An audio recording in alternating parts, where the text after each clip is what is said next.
Est-ce que le rap français a un énorme problème contre le rap américain et est-ce que le rap américain a un énorme problème aujourd'hui contre le rap français? C'est ce que je pense clairement et aujourd'hui on va clairement parler. Voilà, donc salut tout le monde, comment allez-vous? Moi ça va plutôt bien. Aujourd'hui on se retrouve pour une nouvelle vidéo, pour un petit débat, voilà tout simplement, où je vais parler de rap US et de rap français et ça va être la deuxième fois sur ce genre de débat que je vais parler de rap US, voilà, malgré que j'ai déjà parlé d'album de rap US. C'était la première fois où je parlais tout simplement de rap US, pas de rap français. Bref, donc voilà, d'habitude dans les débats, je parle énormément de rap US, de rap français, excusez-moi, de rap français. Mais ici, on va un petit peu parler de rap US parce que faut quand même en parler de ce qui se passe en ce moment. Eh bien, le rap français a un énorme problème avec le rap US et inversement, tout simplement. Et je vais un petit peu en parler du pourquoi, du comment. Alors le premier, clairement, un petit peu avoir osé parler de tout ça, c'est Niska, tout simplement. Niska qui a un problème contre le rap US, tout simplement, qui ne respecte pas, eh bien, les Français.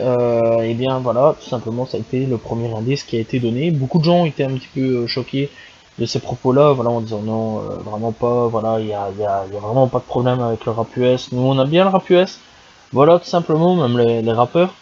Et ici, dernièrement, je vais plutôt parler de Lafouine qui a aussi parlé tout simplement de rap US en disant qu'il y avait aussi un énorme problème avec le rap US. Et d'ailleurs, qu'il ne fasse plus de rap US, le pourquoi du comment, donc voilà. Donc voilà, bref, donc Niska, en premier, qu'est-ce qu'il a dit? C'est qu'en gros, il ne fera plus, ou il ne fera pas de, tout simplement de featuring avec des rappeurs américains, tout simplement, parce que ça ne l'intéressait pas, qu'ils étaient trop égaux, tout simplement égocentriques, et que ils se la pétaient plus haut que leur cul, voilà, que c'était pas intéressant de faire avec eux, parce que eux, ils étaient là pour l'oseille, pour se faire du business, et c'était tout, il n'y avait pas plus amical ou quoi aux caisses. C'est vrai que on remarque énormément qu'en France, ou en Belgique ou en Suisse, enfin bref tout ce qui est européen, voilà c'est plus amitié, voilà il y a plus des trucs d'amitié tout simplement qui se fait. Au niveau featuring d'ailleurs on se paye pas vraiment au niveau featuring, on n'est pas obligé de payer ou quoi aux caisses. Rare exception je crois, voilà, mais c'est très rare quand j'entends parler de dire comme quoi qu'on doit payer une telle somme pour faire un featuring avec un tel ou un tel. Peut-être Gims ou un truc dans le genre, ou Booba, faudrait peut-être payer, je sais pas, voilà, mais je pense que ça se fait plus en termes d'amitié, ou alors en termes d'arrangement simplement des labels, etc. Voilà, qu'en Amérique, eh bien, on est un petit peu obligé de payer. Et déjà là, ça fout déjà un gros problème, c'est que déjà d'avance, un rappeur français doit payer tout simplement pour pouvoir fitter avec, un Américain, voilà, ça tout le monde le sait. Puisque de toute façon la fouine avait dépensé quand même des grosses sommes pour avoir The Game ou autre, etc. On a eu aussi la Crime qui fitait avec pas mal de rappeurs US, qui est le dernier à peu près rappeur à l'heure actuelle à fitter avec beaucoup de rappeurs US. On a dernièrement Dinor qui a dépensé à peu près 1 million de dollars pour avoir Drake, si c'est vrai, voilà, puisque à l'heure où je parle, il n'y a pas vraiment eu ce featuring qui a été lâché sur internet, voilà, il a rien lâché, juste des extraits ou quoi aux caisses, sans plus, et de ce qu'il parle. Donc voilà, c'est vraiment dans les deux derniers, je vais dire. Après ça, il n'y a pas vraiment de rappeurs qui essayent de se mélanger avec des rappeurs US.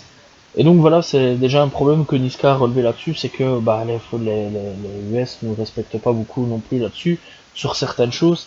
C'est aussi qu'ils parlent très mal de nous, et là, on va un petit peu parler aussi de Young Thug, qui a clairement très très mal parlé de nous cette année-ci ou l'année passée, voilà, mais c'est très récemment, il y a tout vraiment quelques mois, où il a dit que les rappeurs, c'était un petit peu des bourgeois, voilà, les rappeurs de London et d'ici, tout simplement, étaient des bourgeois, qui vivaient dans des manoirs, dans des palaces, excusez-moi, et clairement que ils étaient tranquilles, ils vivaient la belle vie, etc. Quasiment tous les rappeurs se sont clairement offusqués et ont un petit peu parlé, ont un petit peu craché dans la gueule à Young Thug. Voilà, il y a eu Sadek, il y a eu Rof, il y a eu plein de rappeurs qui ont réagi à tout ça et qui l'ont un petit peu méchamment taillé. Là-dessus, il est revenu en arrière en disant ouais, mais c'est pas les rappeurs que vous pensez, c'est les rappeurs blancs. Bon, alors je tiens quand même à citer des rappeurs blancs qui viennent de citer. Hein, on peut parler de Rémi, qui lui clairement vient d'une cité, 9-3, etc. Il a grandi vraiment dans cet environnement. Il l'a déjà expliqué plus d'une fois. Il y a déjà eu SCH qui vit à Marseille, c'est un quartier assez chaud quand même, Marseille. c'est pas un quartier où tout le monde peut vivre normalement, tu vois, je vais dire. Enfin si, mais bon, plus dans les côtés éloignés de Marseille, mais pas vraiment Marseille-Marseille, parce que tout le monde sait ce qui se passe à Marseille, c'est assez chaud, tout simplement. Kouchen aussi, on peut en parler, hein, vu l'ancienneté, lui aussi vivait dans les cités, 9-3 aussi. Voilà, c'était pas vraiment la meilleure époque non plus, voilà, années 80-70, où on pouvait le voir, on peut voir des vidéos où il était graffeur, etc., il faisait des graphes, du rap, etc. Donc voilà, et on voyait bien qu'il vivait pas non plus dans le grand luxe. Clairement, voilà, par rapport à aujourd'hui, là où il peut se permettre clairement de mieux s'habiller, etc., par rapport à l'époque, bon, enfin bon, c'était le style d'époque, mais bon, on voyait bien que c'était pas non plus les vêtements de ouf, quoi. Mais clairement, voilà, encore une fois, même dans les rappeurs blancs ou les rappeurs d'autres horizons noirs ou musulmans ou quoi, il y a clairement des gens qui ont été offusqués de tout ça, et je peux les comprendre là-dessus, et que déjà d'avance, ça a déjà refait un demi-tour sur à nouveau le rap US qui commençait déjà à se creuser entre le rap français et le rap US. Et donc le problème recommençait un petit peu à se refaire, voilà tout simplement, et donc déjà d'avance là-dessus. Puis on va un petit peu parler de La Fouine qui a dernièrement un petit peu clashé le rap US en disant que lui il fitterait plus vraiment avec des rappeurs US parce qu'aujourd'hui le rap US c'était de la merde et que le rap US était dépassé, que le rap français eh bien, était tout devant par rapport au rap US, tout simplement. Et là, je, ça m'a un petit peu choqué quand même, parce que je me suis dit, ouais, non, le rap français n'est pas vraiment devant par rapport au rap US. Je pense qu'ils sont à égalité aujourd'hui, voilà, et clairement, je pense que l'un comme l'autre ont des points forts. Alors le rap US, il a ramené le côté gangsta, voilà, c'est le rap US, enfin c'est le rap français déjà tout court existe, c'est grâce au rap US, tout simplement grâce aux rappeurs américains qui ont existé, tels que Biggie, Tupac, Luniz, etc., Big Pun, bref, plein de rappeurs, je vais même pas tous les citer parce que il y en a plein, il y en a plein, il y en a plein, il y en a plein, voilà, même avant ceux que j'ai parlé, NWA, etc., bref, donc voilà, il y a plein de rappeurs qui sont arrivés, et donc clairement si le rap US, le rap français est arrivé, c'est grâce au rap US, qui est arrivé tout simplement et donc qui a un petit peu donné un nouveau truc dans la musique. Et donc plein de gens voulaient essayer, ils ont essayé, et donc ont réussi. Et voilà, tout simplement, c'est grâce à Rap US, donc déjà d'avance, donc clairement ils avaient déjà un temps d'avance sur nous. Aujourd'hui, si le rap est un petit peu en temps d'avance, clairement c'est grâce à Internet, on va pas se mentir. Et donc comme je disais un peu précédemment, le rap US a ramené le gangsta rap, le rap un petit peu festif, hein, voilà, on va pas se mentir sur certaines choses. Nous on a ramené la Zumba, la frot rap, voilà, et eux ont ramené en plus tout ce qui est emo rap, rock rap, etc., etc., voilà, la trap, voilà, trap d'Atlanta souvent. Caris qui a ramené tout aussi vite en 2013 la trap avec Zo, Kalash aussi, où il est arrivé sur son featuring avec Booba, etc. Bref, voilà, il y a eu plein de trucs, mais c'est grâce surtout au développement d'Internet qu'on sait plus vite aller faire les nouveaux trucs qui existent, comme la drill par exemple, mais ça c'est à la base sur Chicago, etc. Puis après c'est parti sur London qui l'a amélioré encore plus, voilà, puisque c'est apparemment, enfin c'est pas apparemment, mais c'est que c'est un dérivé tout simplement de la trap, mais en beaucoup plus, enfin avec d'autres sonorités, voilà, des grosses basses, etc. Donc voilà, donc la drill c'est plus London, etc. Puis qui a été repris avec Pop Smoke, etc. qui l'a popularisé. Et donc directement c'est revenu en France, mais assez vite, hein, ça a vraiment fait un truc assez vite. Donc voilà, mais clairement aujourd'hui, est-ce qu'on est dépassé par le rap US ou est-ce que la France a dépassé le rap US? Je pense pas, je pense clairement qu'on est à peu près au même endroit, voilà. Mis à part que pour les mots rap, etc., on n'a pas vraiment des mots rappeurs ici, juste Youvdi et quelques-uns, voilà, mais sans plus. Par rapport au rap américain, tout simplement, avec Lil Peep, Juicy WRLD, Ian Dior, Trippie Redd, il y en a plein quand même. Lil Tracy, Snot qui en fait aussi. Il y en a plein, voilà. Après, dans le rap un petit peu métallique, on peut parler de Zilla Kami, Sauce Moula qui font City Mork. Il y en a plein, voilà. Il y a Kid X qui en fait. Il y a Ghostman, Bones, etc., etc. Que ici on en a, mais voilà quoi, c'est pas trop popularisé, tout simplement pas popo, mais popularisé. Excusez-moi, j'ai un petit peu bugué. Donc ici c'est pas vraiment popularisé, voilà, c'est pas vraiment fait, malgré que ça existe, hein, ça existe toujours. Donc voilà, et clairement aussi, bon, on peut parler aussi au niveau rap avec chaîne YouTube tout simplement qui existe. Alors, pourquoi je mêlais un petit peu la chaîne YouTube? Parce que chez nous, il en existe qu'une seule. Voilà, tout simplement, il n'existe pas grand-chose. Il en existe peut-être, allez, deux, trois. Il y a Élévation, FR, tout simplement, Élévation qui propose des rappeurs US. Et puis on a encore une autre, voilà, qui est un peu plus connue et que j'ai découvert. Donc c'est tout simplement QVXN, tout simplement, et donc le logo c'est 99 pour ceux qui veulent savoir. Donc là aussi c'est plus pour mettre en avant des rappeurs. Chez nous aussi on est un peu en retard là-dessus, parce que clairement des chaînes YouTube qui devraient mettre en avant des rappeurs, il devrait en exister beaucoup plus. Voilà, style Worldstar Hip Hop, Cole Bennett. On a quoi encore? On a Trash qui met des rappeurs un peu plus style comme Suicide Boy, Ghostman. Promoting Sound qui met des rappeurs en avant. Il y a tout simplement Salchin. Voilà, il y en a plein, il y en a vraiment plein. Clairement, Void Track. Voilà, et donc voilà, et chez nous aussi on a une minute de rap aussi qui est là. On a clairement trois chaînes, mais sans plus. Ça aussi, on a clairement un petit temps de retard là-dessus. Et donc voilà, on devrait un peu plus remettre des chaînes YouTube qui mettent plus d'artistes en avant. Donc n'hésitez pas à les checker pour découvrir plein de petits rappeurs underground qui est hyper intéressant. Donc voilà, et clairement aujourd'hui, encore une fois, c'est une vidéo sur laquelle j'ai déjà parlé, le rap underground est bien plus en avant. Aujourd'hui, au niveau en termes de rap, que en termes de rap classique, quoi, je vais dire mainstream. Donc voilà. Alors clairement, au niveau mainstream, on va un petit peu parler aussi du rap US mainstream et non mainstream. Alors je trouve clairement qu'au niveau rap non mainstream, c'est déjà très bon. Voilà, rap US ou rap FR. L'un comme l'autre vaut clairement vraiment la qualité. Alors que mainstream tout simplement c'est pas le top vraiment en rap US. Vraiment je kiffe. Alors qu'en rap FR, je trouve qu'on tourne énormément en rond depuis ces dernières années. Voilà, ça a été énormément de la trap, de la zumba rap et de l'afro trap qu'on commence un petit peu à éliminer. Mis à part avec la sortie de prison d'MHD qui là est revenu avec son afro trap. Dernièrement, voilà, c'est peut-être une des rares fois que je parlerai de lui. Voilà. Mais donc dans l'ensemble, voilà, mis à part MHD ici qui va essayer de revenir avec qui essaye de revenir avec sa trappe, son afro trap. Enfin bref, donc dans l'ensemble, ouais, voilà, ça a tourné énormément en rond. Ou alors des musiques un petit peu de l'over, voilà, avec la zumba. Ça a tourné énormément en rond, alors qu'avec le rap US, je trouve que ça a énormément changé. Déjà d'avance, on a eu la popularité de l'emo rap, donc voilà, ça a eu déjà un impact énorme. Du mumble rap, déjà d'avance, ça a eu de nouveau un impact énorme. Du rap gangsta qui existe et qui existe toujours, genre King Von, NBA Youngboy. Voilà, après je peux parler mumble rap, Lil Pump, Smoke Purp, sur lequel j'ai fait une vidéo dernièrement, n'hésitez pas à les checker. Au niveau gangsta rap, j'en ai déjà parlé. Donc au niveau emo rap, on a eu Juicy WRLD, Lil Peep, Trippie Redd, qui est toujours là d'ailleurs. Et alors on a aussi comme personne un petit peu hors mainstream mais en même temps mainstream, bref c'est assez louche, c'est City Mork, voilà, avec le rap, avec tout simplement du rap rock metal. Voilà, tout simplement. Et alors on a Ghostmin aussi que pas mal de gens connaissent, d'ailleurs même des gens qui n'écoutent pas de rap forcément écoutent Ghostmin.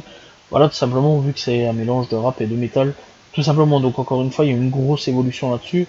Et par rapport au mainstream de chez nous, voilà, c'est beaucoup de la zumba ou de la trap, c'est ça le problème aussi qu'il y a là-dessus. Et donc ouais, encore une fois, quelque part, c'est qu'il y a un problème entre le rap français et le rap US. C'est que la fouine dit comme quoi que le rap français est en avance. Je pense pas, plus en underground, ça oui, ça il est clairement en avance, mais pas au niveau clairement pas au niveau mainstream, et vraiment pas en avance du tout. Après il dit comme quoi que y a pas de parole dans le rap. Alors bon, j'y crois pas. C'est vrai que si t'écoutes à Cardi B, si t'écoutes à Nicki Minaj ou un Lil Pump ou un Smoke Purp, il y a vraiment pas de sens dans les paroles. Ça clairement, on va pas se mentir.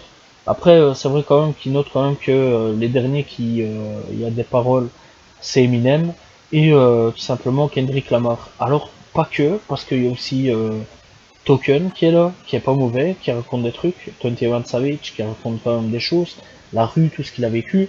Voilà, il y a quand même NBA Youngboy sur certaines choses, il explique un petit peu la rue, les gangs, tout simplement. Voilà, il y a toujours The Game qui est toujours présent, voilà, il parle pas non plus que de pute, etc., de cul, etc. Voilà, il parle aussi de trucs assez sérieux. Voilà, il y a plein de rappeurs encore qui parlent sérieusement, voilà, que j'écoute personnellement, et que ils vont un petit peu plus loin que parler de pute ou d'argent, etc.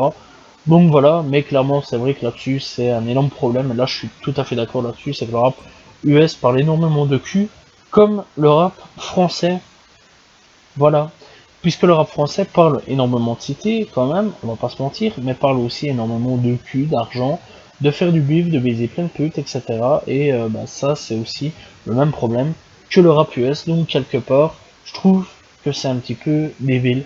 Mais il y a une chose sur laquelle je suis d'accord, tout à fait d'accord, c'est qu'au niveau, au niveau simplement du rap US, ils nous prennent assez de haut, tout simplement, par rapport à ce qu'on vaut vraiment. Clairement, voilà, et là-dessus je rejoins tout à fait Niska qui dit comme quoi que le rap US, eh bien tout simplement ne nous respecte pas. Autant je suis d'accord avec Niska dans ce qu'il dit, autant je suis pas d'accord du tout avec ce que la Fouine dit. Parce que clairement là, bah, il a quand même aimé profiter un petit peu du buzz des rappeurs d'antan qui ont existé au niveau US, style T-Pain, style bah, The Game. Après on a vu sûrement d'autres, faudrait que j'aille retrouver les albums sur Spotify tout simplement, revoir les albums.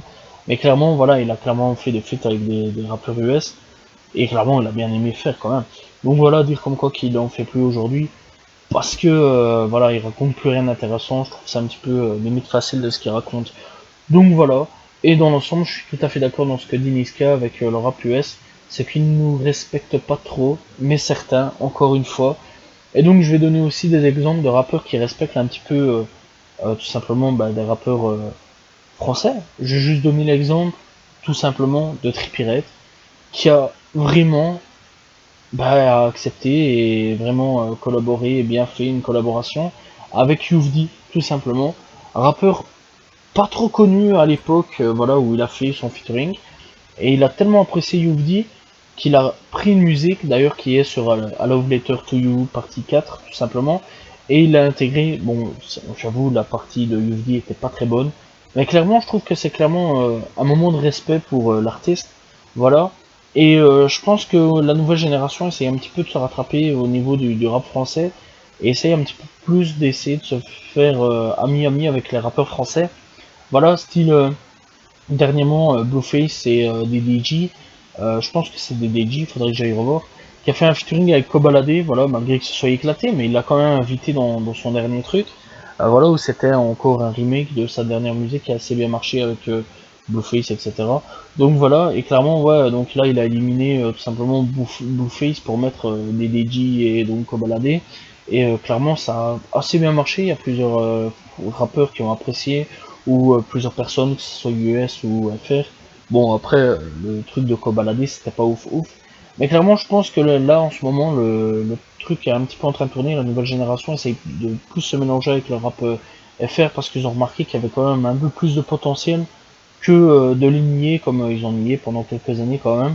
Ou alors qu'on devait quand même payer un gros chèque. Mais encore une fois, même Trippie Redd, il a clairement respecté l'artiste. D'ailleurs, bah, il a quand même fait une grosse musique avec, qui a quand même assez bien marché. Et bah, clairement, là, il y a Yovdi, on sait qu'il a un son avec Trippie Redd qui va bientôt sortir dans son prochain album, logiquement, voilà, et que j'attends avec impatience.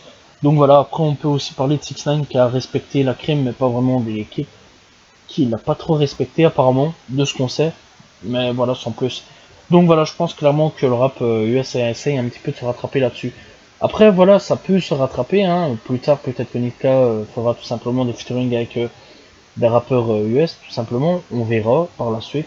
Mais clairement, c'est vrai que pour le moment, il y a un petit problème et une petite guerre avec le rap US et le rap français.